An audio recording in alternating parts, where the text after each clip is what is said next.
Hey guys, and welcome back to the Windsor Time podcast. I am your host, Noah. As always, I am joined by Ben.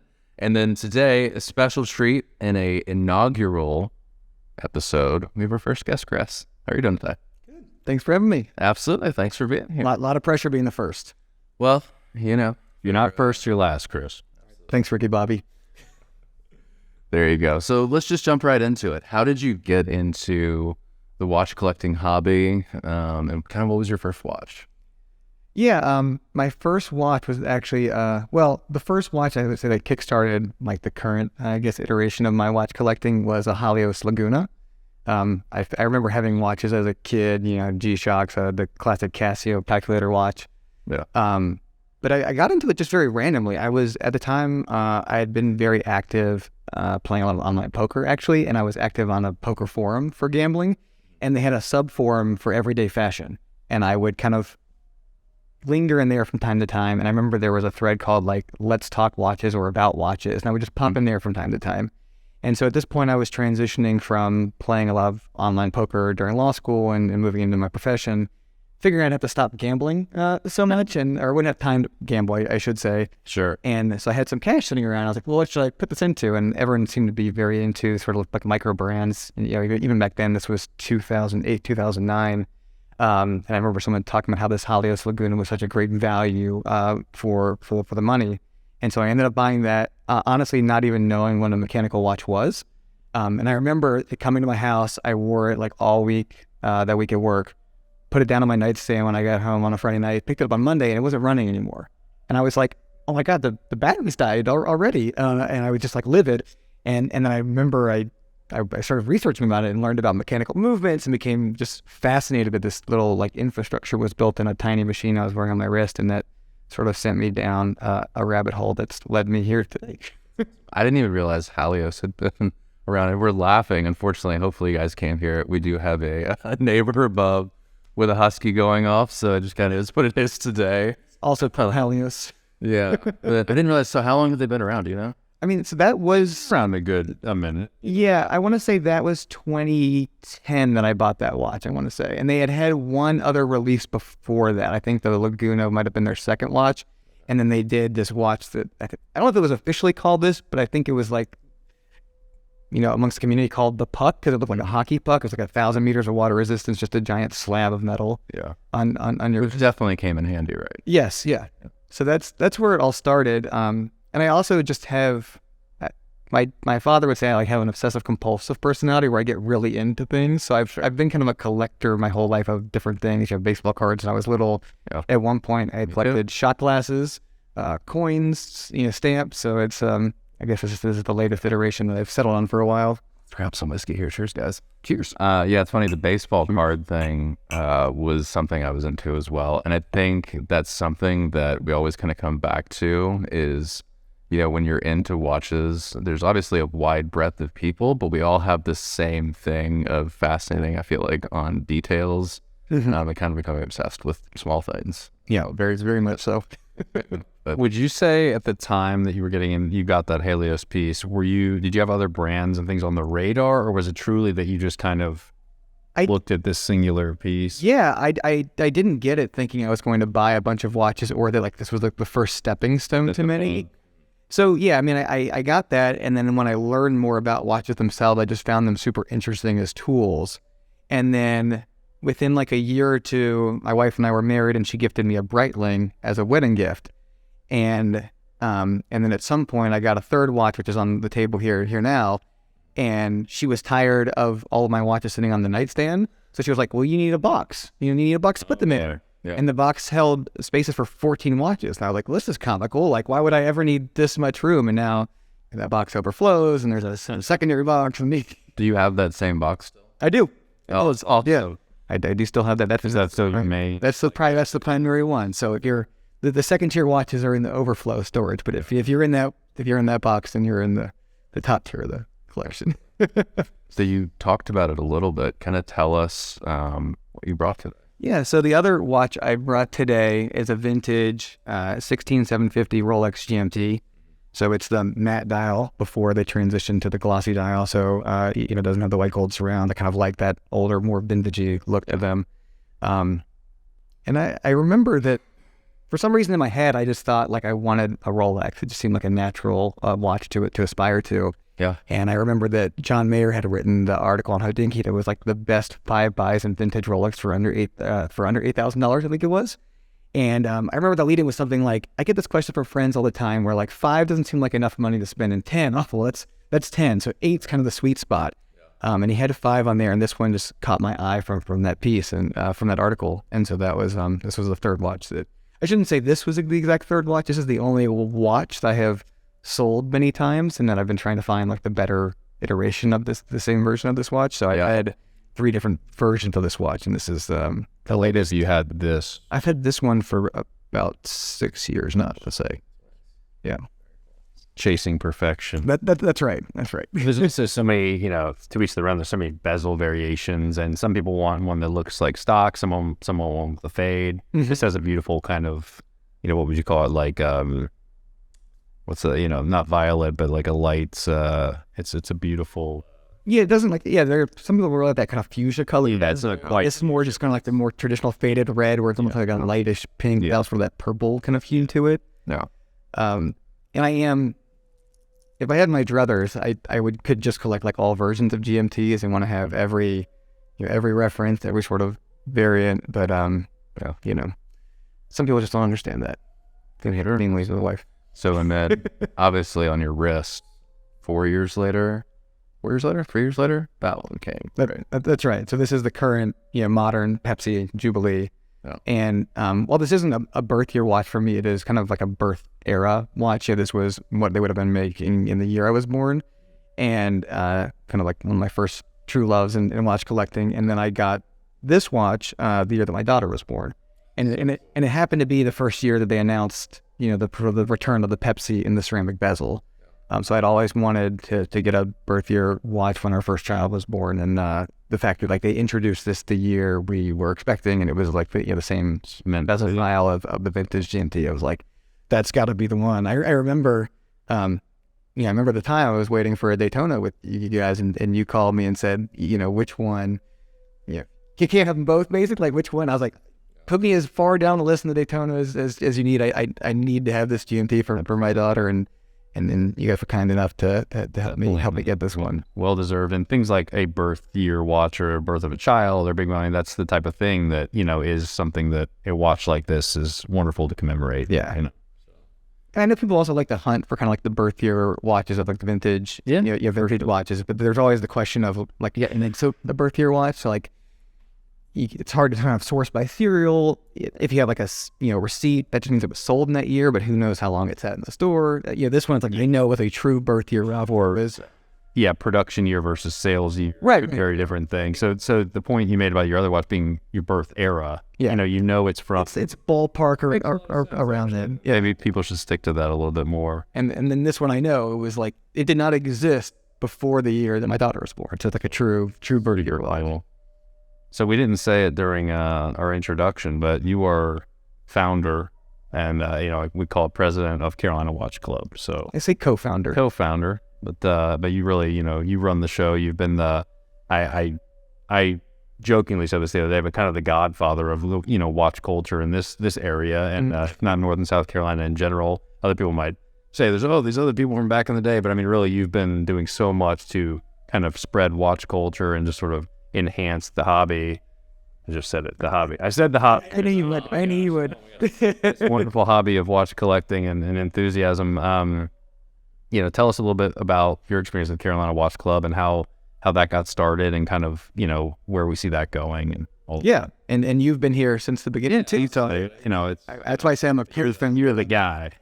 If anything, it was like Walt Disney frozen in stasis, and I just resurrected it, and now it's back to life. But so I had gone to law school in New York City, and New York had a very vibrant kind of culture or community scene up there with Red Bar. And then, this can sort of be an isolating hobby in some ways when you're just, reading magazines, reading blog posts, you're playing with your toys at home alone. You kind of want to experience meeting other people that have the same interests that you do. And so having known that there were such things as like watch collecting clubs and not finding one here in Charlotte, I was just kind of like, there was just this need or desire to fill that hole and try to find a community here. And then I think you and I met at a random event in South End in Charlotte, men's fashion place. And you had mentioned there were like a handful of guys that would get together every once in a while and just hang out and talk watches. And I was like, well, could you loop me in on this group text? And I probably just badgered you guys to death about like, all right, well, this month, where are we going? Like, let's get dinner here. Let's go get drinks here. That's how I recall it too. It was kind of like, it was these sort of amorphous groups, like putting real logistical pedal to the metal to make Carolina Watch Club a thing that happened redundantly and happened on time. And also happened with a plan, as opposed to like this group meeting here, this group, and everyone was kind of part of the same unit, but you really brought everything, everyone into the same fold and put some structure to it. When it's just continued to grow and grow and grow these last 5 or 6 years. Yeah, and that's really, I think what it's been, there's just been like a commitment to doing things with some regularity. For sure. And in those early days, I think there was such a desire to just make sure we got people to come out. Yeah. And so doing anything you can to get people out and put watches on the table. And I remember like how convoluted the planning would be. Like I was setting up like surveys of like, hey, give me your availability in the next like 3 weeks. And let me find the spot where like everyone, like there's the most overlap amongst our group of 12 people to see if we could like really get a group out there together. Sure. And there were so many times where it'd be like 4 of us at a restaurant or a bar, just at a table like this size with maybe 8 watches, and then over, I don't know, 6 months, that 4 became 6 and 8 and 12, and then there was just like an explosion where all of a sudden there was 30 people every time we got together. And I remember, I'm not going to say the name of the brewery, but a particular brewery, maybe 3.5 or 4 years ago, there was one event where it just hit, and it was something, I mean, we had the biggest turnout we'd ever had. Yeah, totally unanticipated. Totally unanticipated. Thankfully, we had the space, but it was still crammed. But I just remember there was this tipping point, to quote Malcolm Gladwell, whatever. But there was this tipping point where, and since that event, there's really been no going back. Yeah, it's really just grown and grown. It's really one of the biggest watch collecting groups in the Southeast, about the East Coast. And in particular, I remember that event, we probably had 2 or 3 tables that we had put together.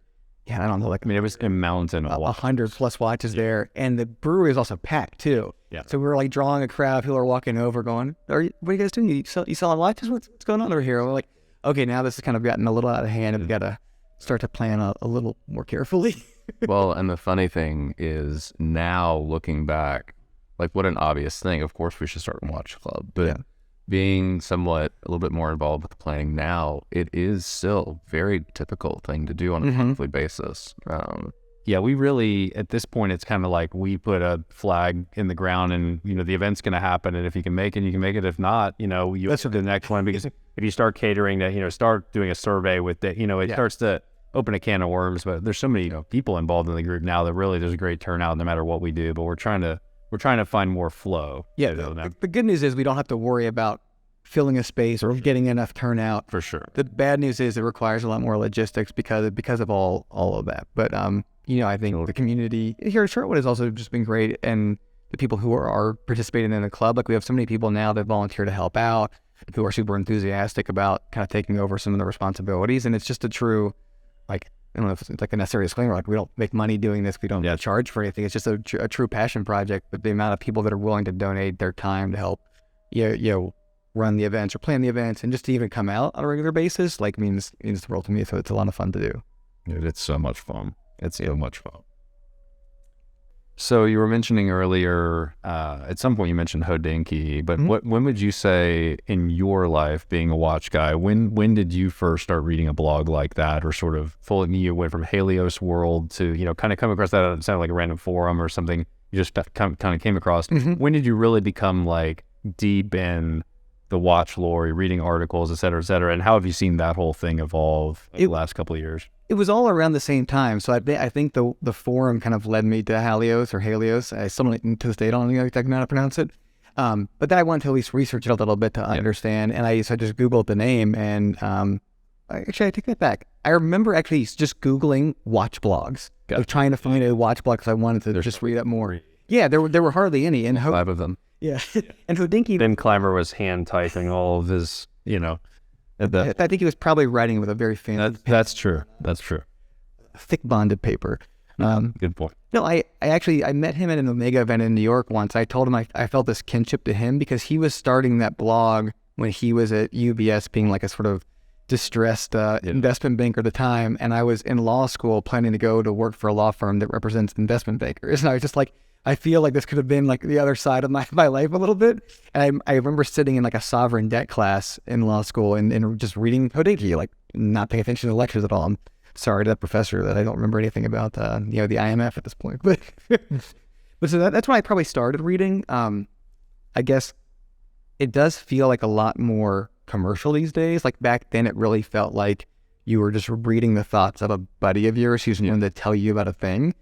And as that's one of like the downsides to this becoming a much more popular thing for people to get into. Like, I hate to say it, but 10 years ago when I was first starting, it was still felt like a much more niche hobby. Yeah.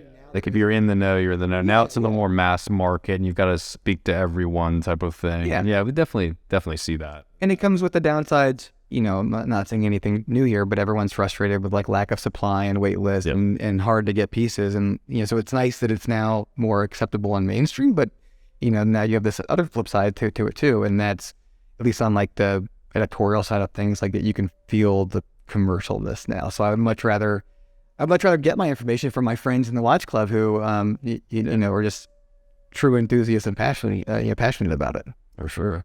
Well, that's really the benefit of it too.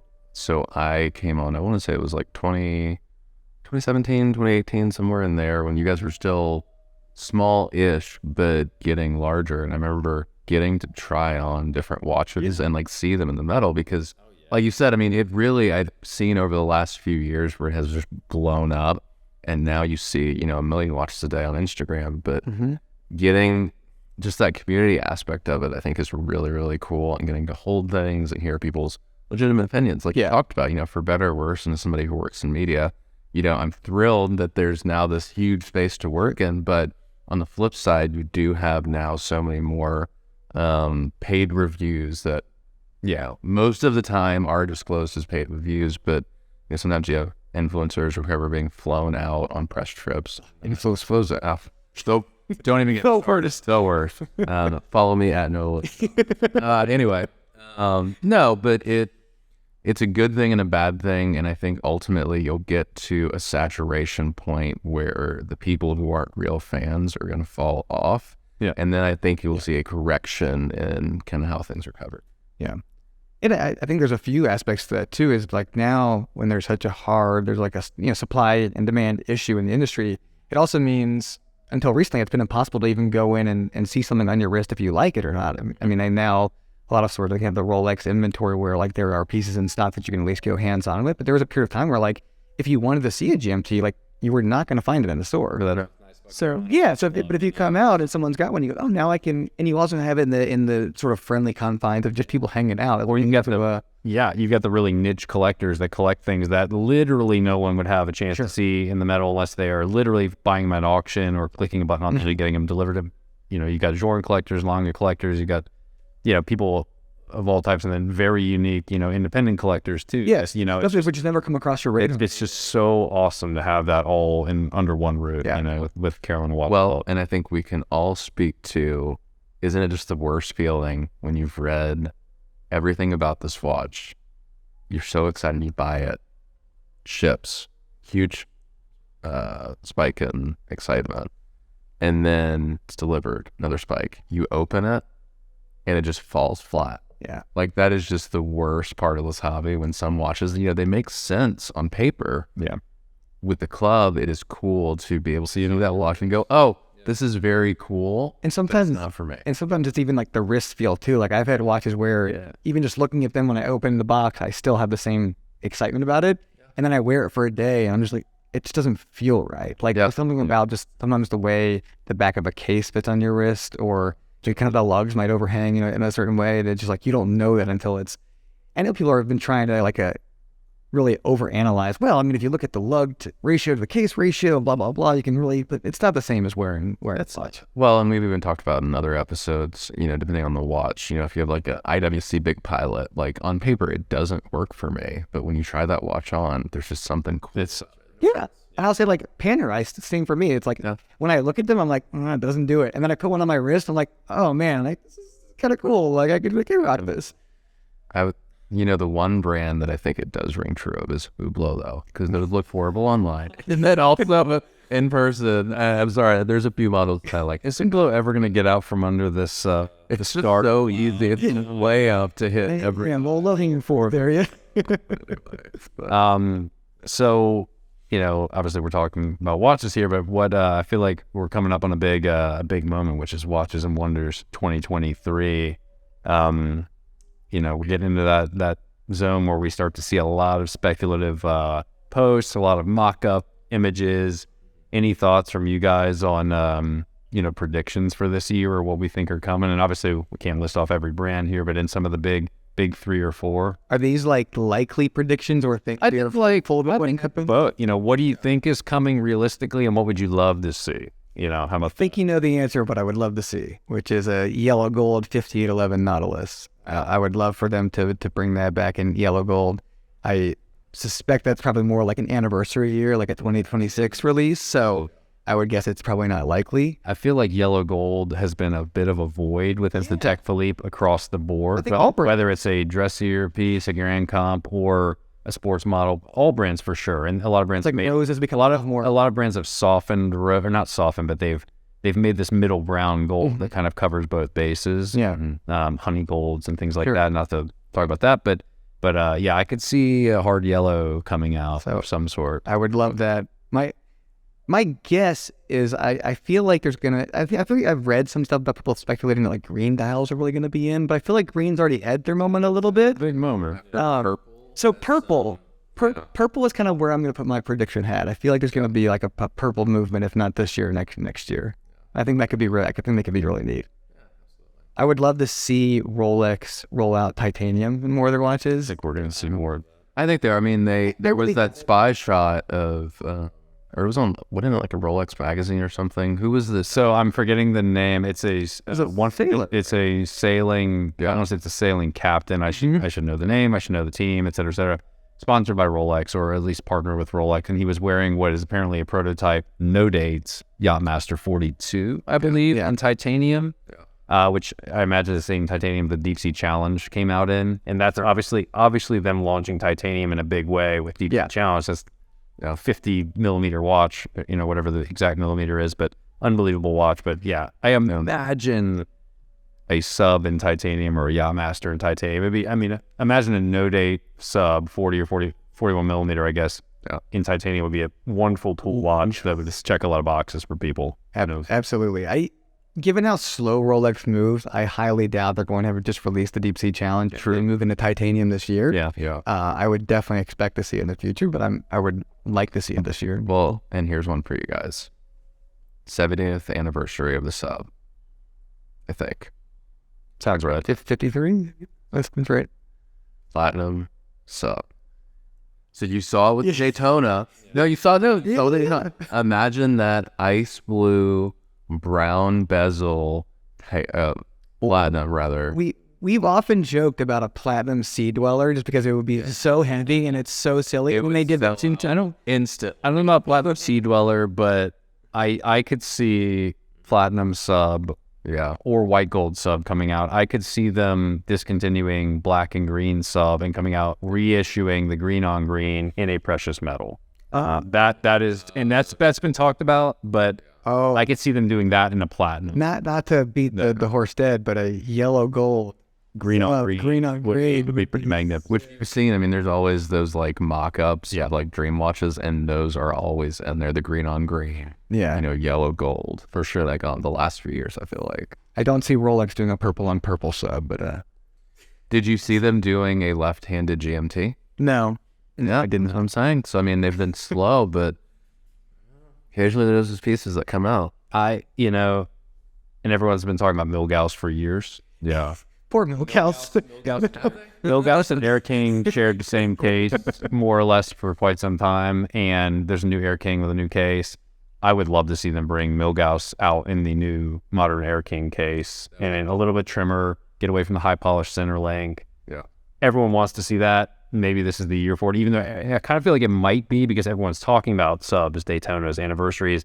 I wouldn't be surprised to see a new Milgauss. And be a Rolex move to be like, I know this is what you guys all want. Yeah. Here's But it's funny. I was on the Rolex site today, no kidding, and I was looking at the Milgauss, and I was like, man, I could definitely see myself with one of those if it had crown guards. Because once you see the Air King with crown guards, to each their own. Small difference. Yeah, so each their own. But I think the new case is just wonderful. It's a wonderful.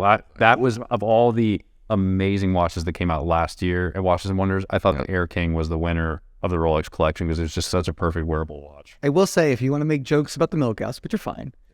Whenever I see someone wearing a Milgauss, Oh, it's a cool thing. it at least makes me want to go talk to them. So I'm like, oh, this is interesting. Like, why'd you pick that watch? Well, and all these things are coming up right now. I say that wearing, very...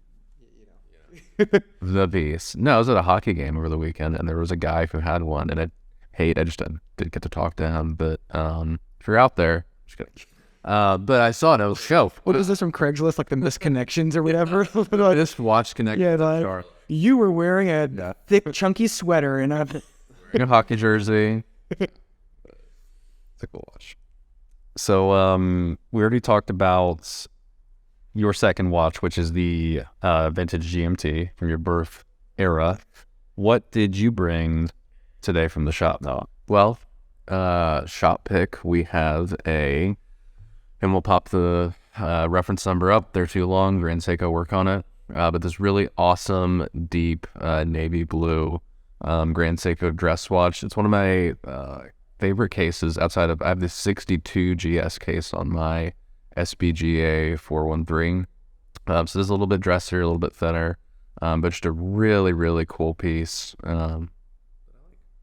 the case on those are so this is awesome. Yeah. Is that spring drive? Yeah. That's manually wound spring drives. Yeah. Such a cool, so a little bit thinner from the other spring drives. Yeah. Beautiful movement, which we're not going to capture from across the room, but we'll get some B-roll, but just beautifully finished watch. Yeah, it's funny, the person who owned this before switched it because on Grand Seiko they have that funny thing where the extra bit goes on this side rather than this side. Yep.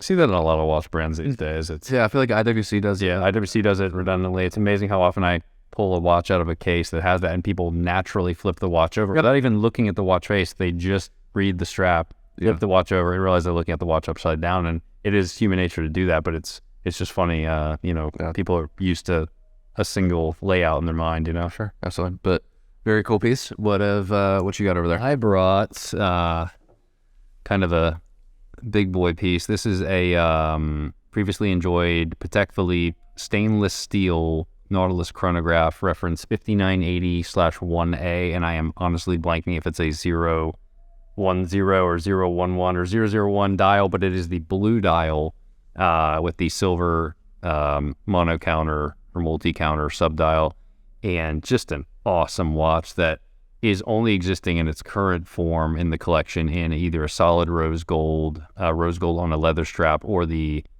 two-tone or stainless and rose gold, which is awesome. But the all stainless was discontinued quite a few years ago, so it's a little bit of not a unicorn because they're out there. I think the black dial is the rarest one, but the blue and the kind of whitish silver or opaline are just awesome as well. And it's just one of those watches you don't see that often, and it's got a lot of wrist presence, but at the same time it's not over the top. And everyone loves a stainless steel Nautilus, but this is one that I'm amazed. It's actually talking to the gentleman who sold this. I'm amazed that with all the energy, and I don't use the word hype, but all the hype behind stainless steel Nautilus that's in the current collection and or just been discontinued, I think these are actually undervalued compared to what's in the current collection, because there are a lot. It's a flyback chronograph in steel, low production, and I feel like they're not tracking, if you will, talking about our investment episode, but they're not doing what some of these current level pieces or current currently produced pieces are doing on the market. And I think that's because a lot of new people who have just come into just don't know about this hobby don't even know about this unless they happen to be looking at auctions. And it's something that was not discontinued that long ago, but I think they've got, just in terms of collectability, it's hard to beat. Well, and I think when you're talking about hype is driven typically by social media, but then by brand and metal. Yeah. So you've got a stainless watch, but it's a little bit more, or it's significantly more complicated than like a 711. but it's not a grand comp and it's not a precious metal. So I think that's where it falls into that, that kind of space of, being, relatively speaking, bargain. Right, because you sort of just baseline everything against just a standard time only 5711, and you say, well, why? On a comparative basis, like I would much rather have this watch than just time only version. For sure. It's a cool watch. Awesome. So we're kind of coming to the end here. We got to know, money no object, current production. What is a Grail watch that you would love to have?